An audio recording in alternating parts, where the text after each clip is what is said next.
नमस्कार जय जगन्नाथ मु पद्मिनी आपण स्वागत करुच्ची मोर ओडिया पूजा पोषा चैनल रे। तेरे दर्शक बंधु पूर्णमी हिसाब से आमर मार्गशीर मास आरंभ हो जाइए। आज हूँ प्रथम पाली जोटा कि अलागी पाली। जदि आप पूर्णमी रु मानुंट बा संक्रांति पर मानवे ताले आपणकर स्टार्ट हम 13 नवेम्बर 2025 रु प्रथम गुरुवार।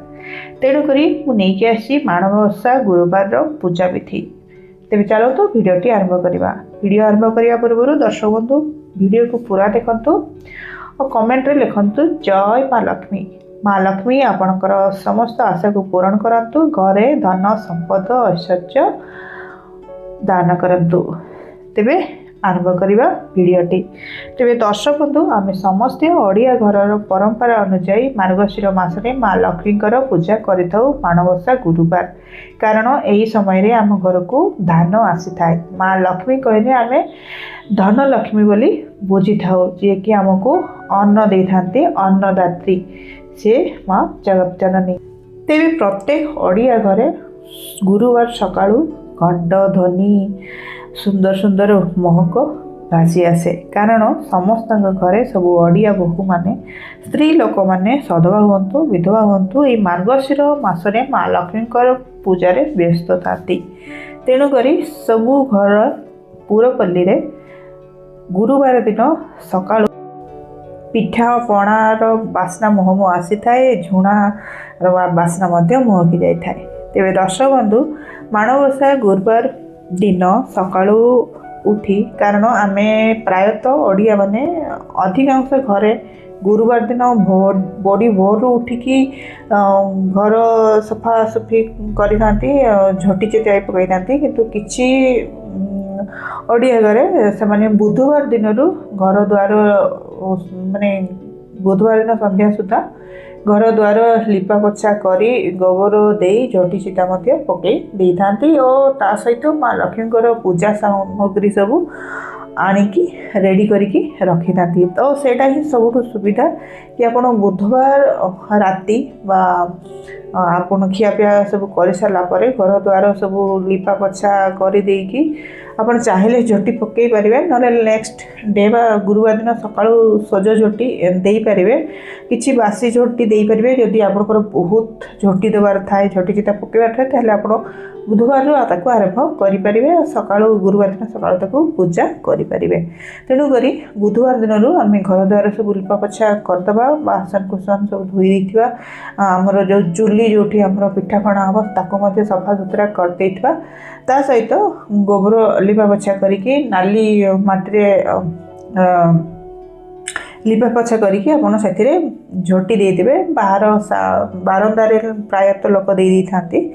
तो नेक्स्ट डे मॉर्निंग बा गुरुवार दिन शीघ्र अति शीघ्र उठिकी माने प्रायतः 4टा आगु उठिकी घर द्वार पुणी आउ थे झाड़ू मारिकी प्रातः स्नान सारे, गंधा मेथी हलदी लगे नूतन वस्त्र परिधान करें, ना सफा वस्त्र तला वस्त्र जो नाली बाना थी से शाढ़ी को पिंधतु और सज झुटी दिंतु। सज झुटी दे सारापर आगु तो फूल आणिकी रखि थे, गेंडू फूल आम शीघ्र तोलिकी भी रखिपर, ना से दिन सकाळु भी आप तोली आणिकी गाधे पारे।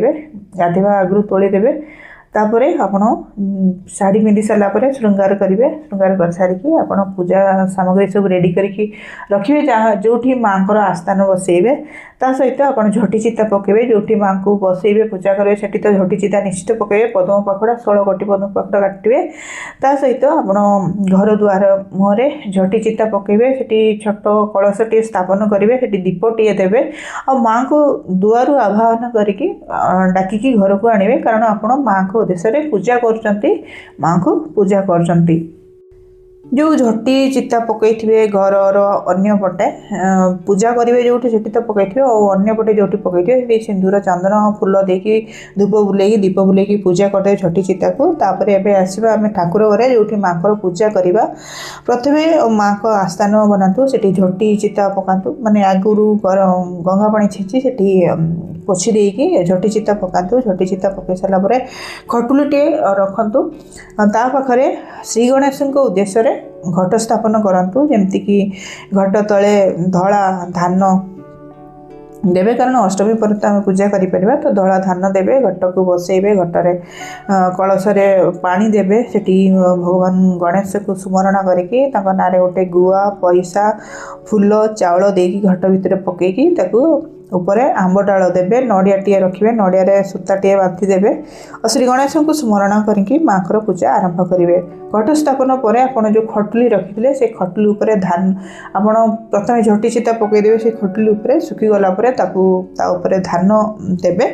दर्शक बंधु प्रथमे माणबसा गुरुवार पे खटुलटी जोगाड़ करने माणटे आणवे धान बेणी आणवे और बुधवार दिन सब धोई धाई रखि थे। बुधवार दिन धुआ पोछा लिपा पोछा इत्यादि कर दिंतु घर को सफा कर दिंतु पूजा सामग्री सजाड़ी रखु आंब डाल अँला डाल धूप दीप बरकोली पत्र गेंडु फूल हलदिया फूल मूला आखु चूल गट्टा कदली कदली पूजा कदली इत्यादि आनी रखि थे। बुधवार राति बा गुरुवार प्रातः स्नान सारी धला नाली साड़ी पिंधि मुंड धोई गंधा मेथी हलदी लगे स्नान सारी आपण झटी चिता पकाइबा उचित।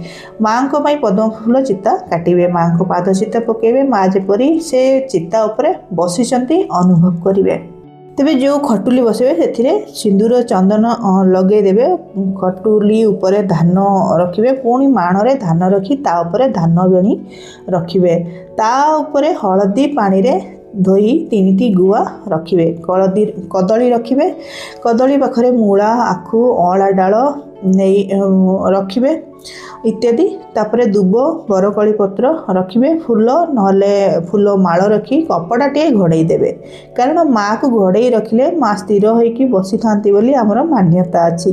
तापरे धूप दीप देखेबे और लगेबे फूल चंदन सिंदूर लगे देवे।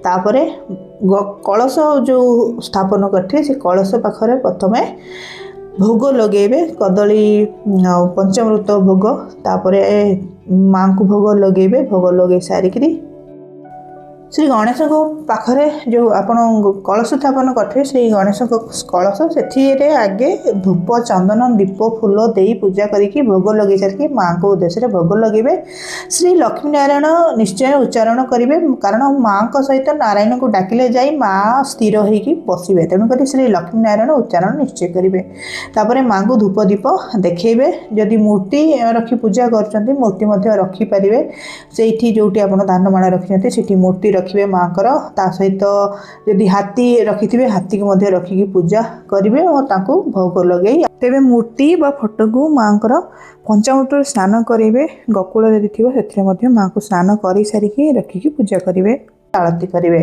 तापर आरती माँ को आरती कर सारापर आपण जेहेतु उपास व्रत सबुथिरे आम सूर्यदेव को अर्घ्य निश्चय देवा उचित तेणुक सूर्यदेव को अर्घ्य देवे। तुलसी चौरामूली पूजा कर सारिकी आपड़ जो भोग लगे माँ भोग जदि आप प्रसाद ग्रहण करेंगे संध्या बेले बही पढ़े ताले ठीक ना जदि माँ लक्ष्मी पुराण बही पढ़ाई चाहूथे से बही पढ़ी पारे बही कारण आम बहुत सकाळु पूजा करता तो बही जदि पढ़े से सकाळ समय भितर आमर हो तेणुक आप बही पढ़ी पारे जदि बही पढ़ुना से जो भोग लगे प्रथम गुरुजन मान प्रणाम टे करके भोग समस्त को देकी निजे भोग सेवन कर से भोग को खाइकी ही दिन सारा रे आप अन्न भोग मंडा भोग लगे पारे तरकारी माँ को भोग दे पारे। तापर पुणी थोड़े संध्यारे अन्न क्षीरी भोग लगे धूप दीप देखी माँ को आरती करेंगे माँ को प्रणाम करेंगे क्षमा मागी ने कौटी जदि भूल त्रुटि थी माँ क्षमा करदे श्रद्धार सहित माँ को भक्तिर सहित पूजा करूँ माँ आपंकर पूजा निश्चित संतुष्ट हे सादर ग्रहण करेंगे। तेज दर्शक बंधु ये भिडियोटी आशा करते भल लगे भिडियो भल लगे लाइक करेंगे चैनल को सब्सक्राइब करेंगे। नमस्कार जय जगन्नाथ।